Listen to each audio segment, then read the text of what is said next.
Welcome back to another technical deep dive here in the debug zone. Today we're tackling a big question and breaking it down with insights from other users. Hopefully this clears up some misconceptions and helps you get the answer you need.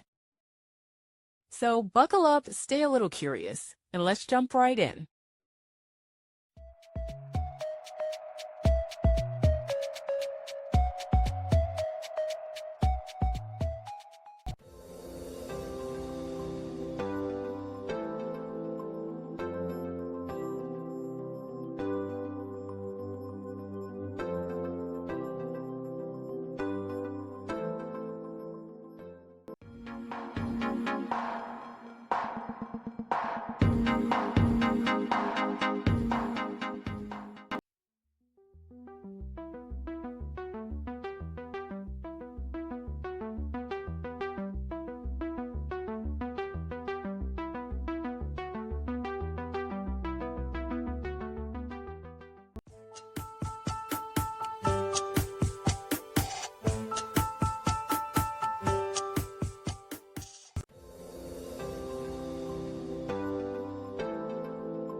And that's a wrap.